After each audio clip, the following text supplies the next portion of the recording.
We talk a lot about ESG. It's the buzzword on Wall Street. It's the hottest trend in investing. And at its core is the belief that elites, scientists, politicians, academics, all know what's best for us, what life should be like. They want our investments. They want the money that we have in the unwashed masses for their use, to finance their utopian visions. And that's what ESG really is all about. They tell us all the time we're under serious threat. Before COVID, the big bads were climate change, racism, sexism. So the elites created an investment strategy called ESG. The E stands for environment, the S is social, and the G is governance. But if you've been a regular viewer of this program, you realize that the E really stands for eliminate fossil fuels, per the Green New Deal. The S is for social justice / critical race theory, and the G is a gender agenda with quotas. You have to have so many from various backgrounds, whether it's LGBTQ or minorities or women or whatever. They require that boards be composed of those people on a quota basis. Now, we know that while some ESG investors are very sincere, and they are, there are many others who are blatant hypocrites. They're pushing ESG, claiming it makes for a better world, and yet at the same time, they're selling out to China. Think about that. Those pushing ESG are also shoving money into communist China, which is terrible for E, S, and G. The Chinese communists are the worst polluters on the planet. They repress their population with social credit scores and even forced human organ harvesting. As for governance, every company in China or doing business in China is told that their job is to serve the Chinese Communist Party, not the shareholders. It's the worst governance on the planet. Now, we've explained ESG as an investment movement and also how hypocritical it is. But now we're beginning a series to break it down. We'll talk about the E in this episode. In future episodes, we'll cover the S and the G. And then we'll break down our alternative. We much prefer LSV, stands for liberty, security, and values. Here's the question. What's in your portfolio?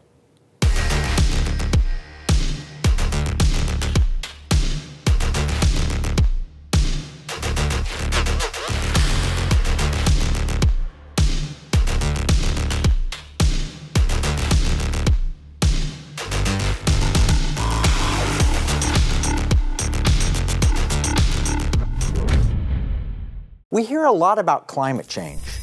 It's been called the greatest national security threat on the planet. You know, it's global warming. The idea is that we humans, with our fancy lifestyles and our gasoline-powered automobiles, are killing the planet. We burn fossil fuels, and that's making it warmer and warmer. We're so bad that we're almost at a point of no return. If we don't change right now, we're all doomed. That's the message we're being told. So the very smart and the very helpful elites like Alexandria Ocasio-Cortez have decided we need a Green New Deal. They know what's best and will by government mandate and take over your retirement plan to save us all. Yes, you'll pay more in taxes, and yes, you'll have fewer choices. But if we trust them, we might just survive, and for that we should be forever thankful. Why do we need to do this? Because the science is settled? Like it's settled with the coronavirus and gender issues? Oh, we have to trust the science, they tell us. The problem with this is threefold. First, the people pushing the Green New Deal all seem to benefit financially. Second, there are many reputable scientists who make a pretty strong case against climate panic. And finally, even if the Green New Deal proponents were honorable and the science were settled, neither of which are true, the solutions don't make any sense. In fact, in some cases, if we adopt their solution, they will be destined to destroy our lives rather than to save them. To better understand the folly of E in ESG, I'd like to introduce you to Marc Morano, publisher of ClimateDepot.com and author of a new book, Green Fraud: Why the Green New Deal is Even Worse Than You Think. Welcome, Mark. Thank you. Happy to be here today, Kevin. Thank you so much. You know, those that are big on climate change describe you as the #1 climate denier on the planet. How do you respond to that? Well, that was a study in the journal Nature, peer-reviewed. You don't challenge peer-reviewed. They said I was the #1 most cited climate skeptic in the world in the media. And I don't know. I don't really have much of a response, except it's in a form of intimidation. What they've done with these lists that they come out with, they try to identify someone. And the idea is, this is like, hey, Google, hey, YouTube, hey, Facebook. These are the people you should be censoring. And the Biden administration, of course, has done that openly. And now, of course, we have the censorship hitting us hard on Facebook. YouTube just announced they're going to be demonetizing and restricting climate deniers. So I think one of the reasons they try to tout is a name like build me up as #1 is so they can then tear me down and try to silence and deplatform and make me go away. But you're not going away. You've been around for a while. You've written several books.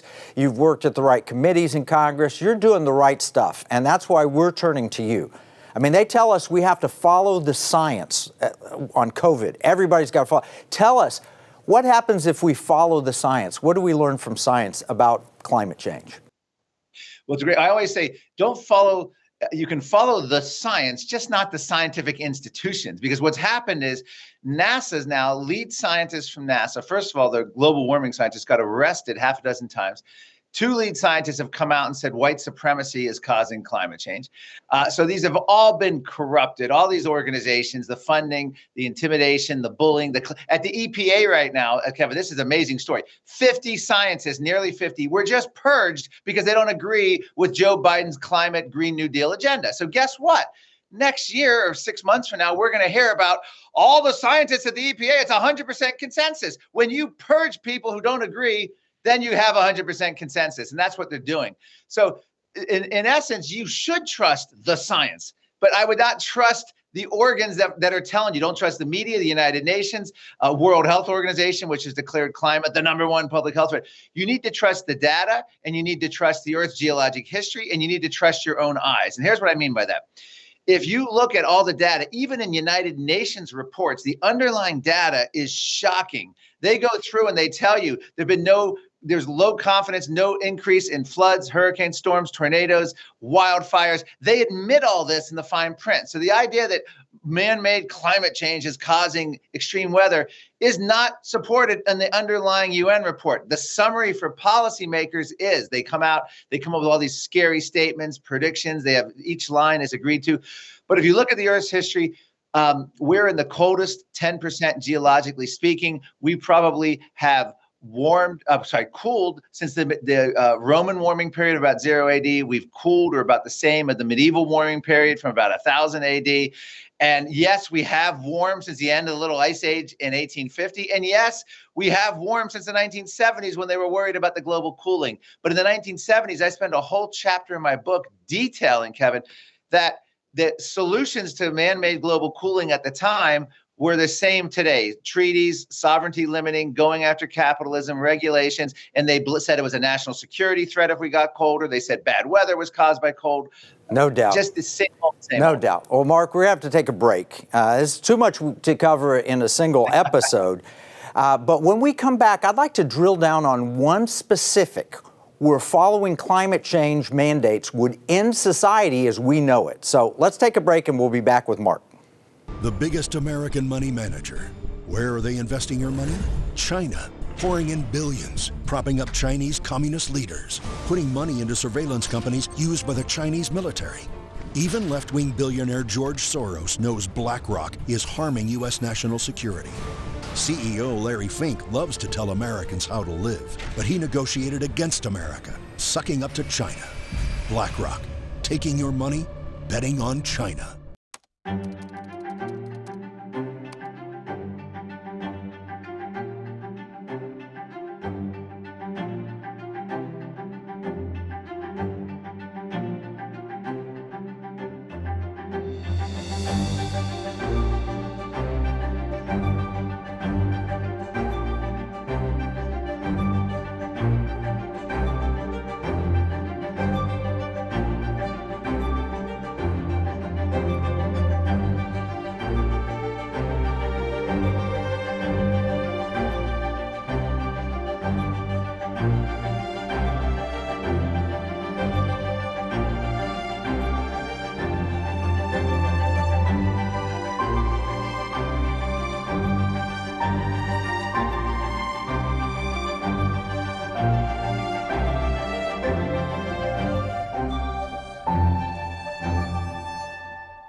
Mark, we've been talking about how outrageous some of the climate claims have been in the past few years, and you brought up one.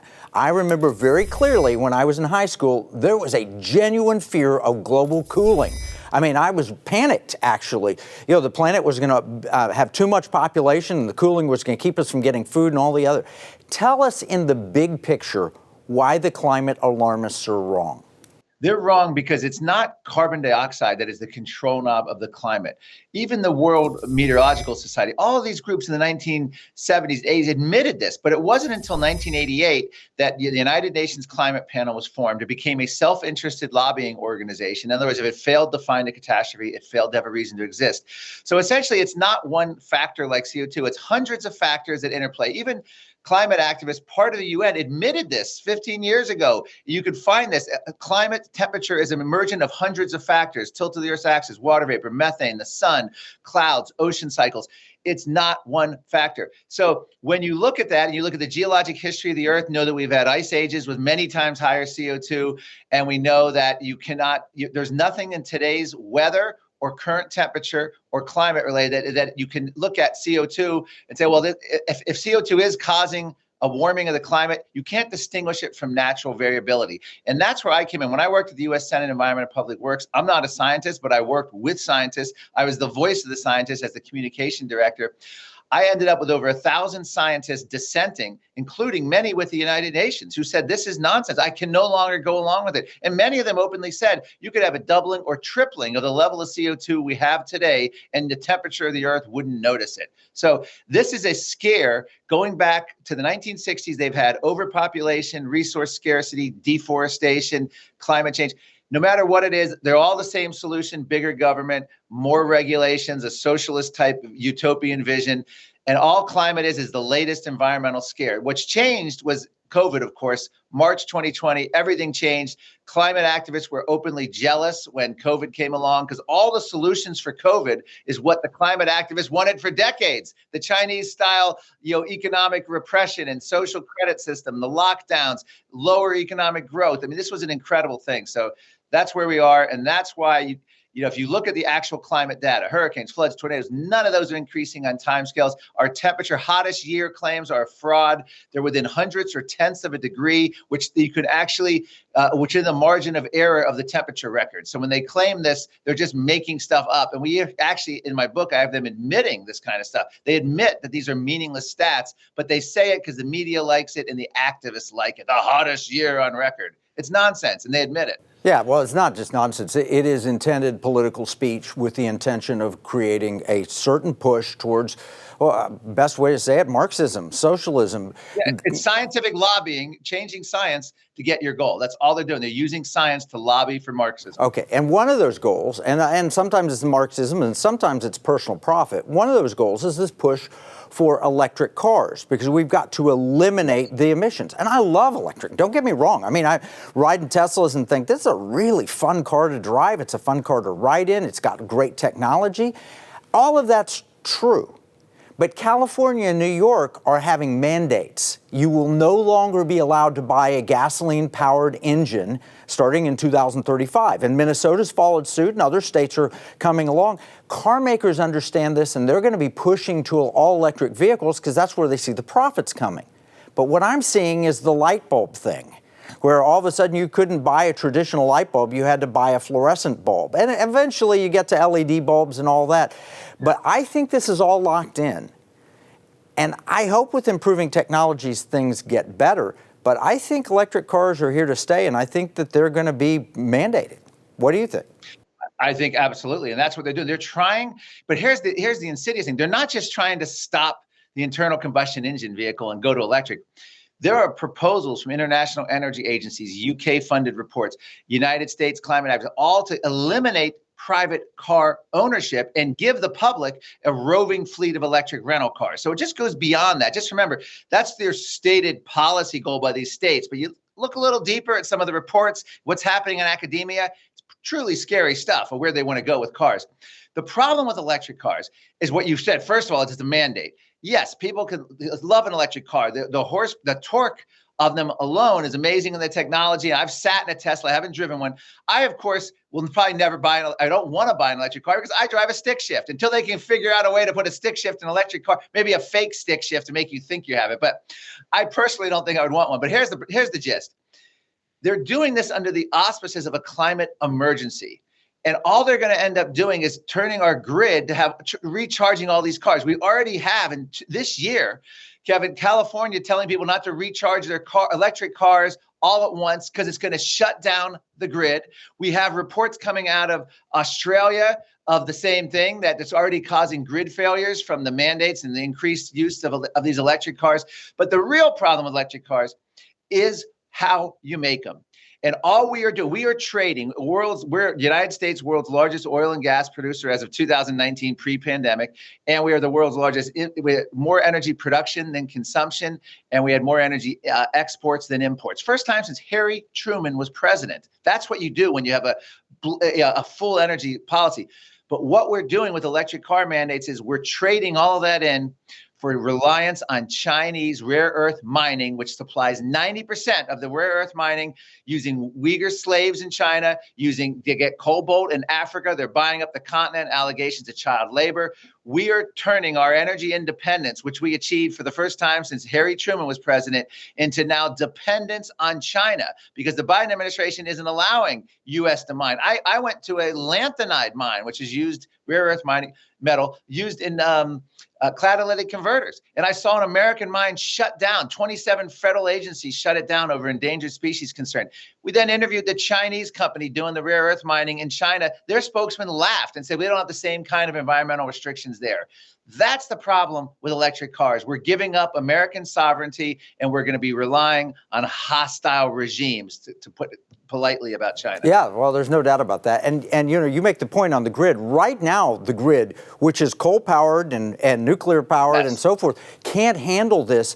What happens if we switch to wind and solar? We saw this in Texas, in Snowmageddon. Yeah. Texas failed the citizens and almost destroyed the grid. The grid cannot stay up unless it has constant power capabilities. You put too much wind and solar and those go down and you're in serious trouble. We're going to have to take another break. When we come back, I want to talk a little more about what India and China are experiencing in power problems, plus where they get their electricity from and the problems that even that has. So let's take a break and we'll be back.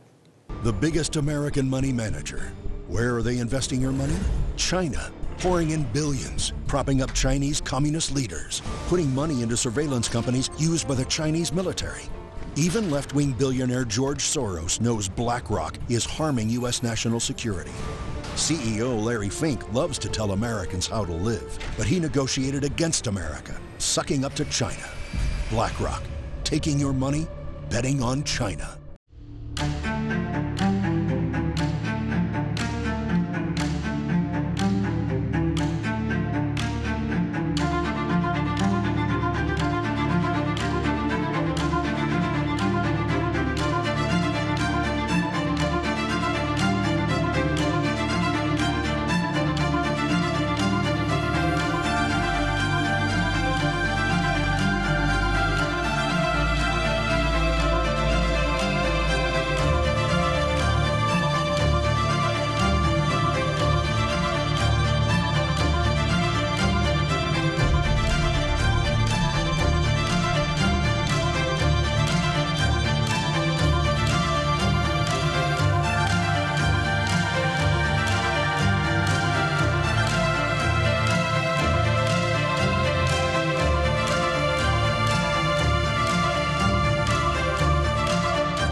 We've been talking about the green movement and how they're going to mandate an all-electric fleet, and how the power plants that we currently have aren't going to be able to meet the electric demand that's created. In fact, we're seeing problems with electric demand even without all electric cars. You see in California, they haven't built power plants in years, and they have to go through all this environmental process. This is what I'm concerned about. We're creating a solution to a problem that doesn't exist, that will create a very real problem that will exist. And when it does, the only way to solve it will be more big government. In essence, this is crisis after crisis after crisis to suck out our liberty and put the elites in control. Now, we see a grid collapse in California. We saw in Texas problems. If the grid goes down, I've had experts in here on the electric grid, they said if the grid goes down and you can't get it up for a year, 90% of the population could die, and we would be back living in the 1800s. So, Mark, how do we deal with this? How do we what should we be doing rather than mandating an all-electric fleet? Yeah, well, if you force electric car mandates without expanding the non-green solar wind part of your grid, what's going to happen is disaster, energy disaster. First of all, you mentioned California, you mentioned Texas. California, let's do that. California has the highest electricity prices in the country. They're facing now the blackouts that are coming.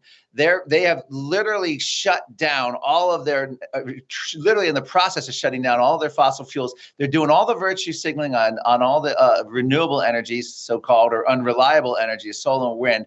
And they are just doubling down on their bet. They are sort of a version of what's happening in Europe. Europe, of course, is way beyond us. In Texas, we had that big cold snap. Now, Texas was multi-factored. First of all, you had an energy grid that was mismanaged, but the biggest part of it, they were unprepared for the cold. They had spent so much time with all their press releases bragging about the wind power in Texas. They didn't actually get anything weatherized. So people say, "Oh, wow, well, it affected, the fossil fuels as well." But if you look at a breakdown of what happened in Texas, wind, solar did the absolute worst of all the other energy. Fossil fuels did far superior. In other words, if you had more wind, you would have had a bigger disaster in Texas. And so what they've done here, these are glimpses of our future. And our future is very simple. Our future, by the way, Kevin, might be coming in the winter of 2021 and 2022. We are watching Europe. We're watching China. All these other countries face this energy crisis of high prices and coming shortages. And it might be coming to the United States very soon. And we're about to find out what it's like to live through the 1970s or worse again. Yeah, and there's no doubt. And we're creating our problems. Human-caused energy problem? Yeah, absolutely. It's not carbon dioxide. It's the fact that we're putting these mandates and not allowing the free market to work. We're canceling pipelines. We're preventing us developing our own energy. And look at the Biden energy policy. Look at the high gas prices and everything else. There is no doubt that that's a problem. One thing we do in the economic war room, though, is we try and find practical solutions. So I think the all-electric fleet is in the works. I don't see that train stopping. So that means we've got to start developing power plants and looking for alternative solutions. And one solar solution we talked about, Mark, with Lieutenant General Stephen Quast, who was an advocate for the Space Force, brilliant guy. He talked about how if you have space, you actually could put solar panels in space and beam power to Earth using Tesla, Nikolai Tesla technology. He says it's all there, it's all real. The problem is that the progressive far left doesn't want us to militarize space, and so we send those things up, and the Chinese will just shoot them out of the space. So we have solutions if we will allow technology to work and the free markets to work. We can come up with answers. So when we get all these scientists and all these public policymakers that are intervening to try and create utopia, that we have problems. Yeah, just real quick. We have 4% of U.S. energy production, roughly, is solar and wind combined. 80+%, or around 80%, is fossil fuels. If you go back to 1915, it was the same mix globally. I mean, nothing has changed. So the problem is they want to ban energy that's proven itself work and mandate energy that's just not ready. I'm not against solar and wind. As you just said, especially solar, the technological potential is spectacular and huge. I'm not going to be here and say, "Oh, solar is never going to work." No, but I'm saying we can't mandate something until it's ready. And then you mentioned, of course, that there are other tech things that could happen. They may not want them for political reasons, militarization of space. But what's interesting here is Biden came in day one, shut down pipelines, shut down mining, going after fracking, death of 1,000 cuts, started energy, gas prices went through the roof. All sorts of things happened there. So now we have the specter 6 months after into this new administration begging OPEC to increase oil production, Russian oil imports at an 11-year high, and now a huge increase on Chinese rare earth mining. When they say climate is a national security threat, John Kerry claims that, Biden's climate envoy, it's the opposite. Climate policy is the greatest national security threat we face. And not only that, the climate policy doesn't even benefit the planet. If you believe excess CO2 contributions, we're seeing them ramp up in China and India.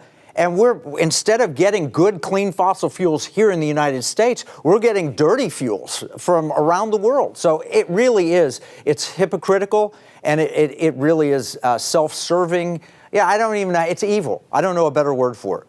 Yeah, I put in my book, Green Fraud, I have the research. The more the West, Europe, the industrialized West, puts climate policy, carbon taxes, anything on our industry, all that does is increase global emissions, period. All it does is offshore energy from, whether we're talking Venezuela, Middle East, China, India, Asian, where the environmental standards aren't as high. More mining in Africa. We want domestic energy. We have the highest environmental standards. We have the cleanest air in the world. The United States. We left the UN Paris Agreement for a few years. We had the biggest reductions in carbon dioxide reduction than any of the signatories of the UN Paris Agreement. We led the world in it. So go to your point here, Kevin, real quick. If we actually faced a climate crisis, climate emergency, we would do the opposite of what the Green New Deal proposes. We would do the opposite of what the UN. You would want to embrace wealth, prosperity, innovation, technology. That's the way forward. You can get yourself out of just about anything. The last thing you want to do is create shortages, chaos, blackouts, and economic depression. That's where you get real human suffering and real human catastrophe. Mark, you cover all this in the book Green Fraud. It's an incredible, the number of footnotes are incredible. Where can people learn about your work, and where can they get a copy of your book? Well, my website's climatedepot.com, daily news and information. And my book's available at Amazon and Barnes & Noble. And Mark Stein's website, Stein Online, has offered to sign any copies because of Amazon's attempts by activists to get Amazon to ban the book. So it's available anywhere fine books are sold. Thank you. Mark, it's been a pleasure having you. Thank you for being in the Economic War Room. Thank you, Kevin. Appreciate it. All right. Online training is launching at Liberty University. If you want to stop climate change, if you want to weaponize your money and make a real difference in America, you need to be investing in the things that will promote liberty, security, and values, not in the woke companies that are destroying our values. We're also going to have a client track. So you want to go to economicwarroom.com. Nominate your financial advisor at economicwarroom.com/advisor. This is one of the most important initiatives of my lifetime. And you can learn all about this in our free battle plan. There's a battle plan we produce for every episode. You can get it at economicwarroom.com. It's absolutely free. Remember, what we see as a marketplace, our enemies view as a battle space. This is Kevin Freeman from the Economic War Room.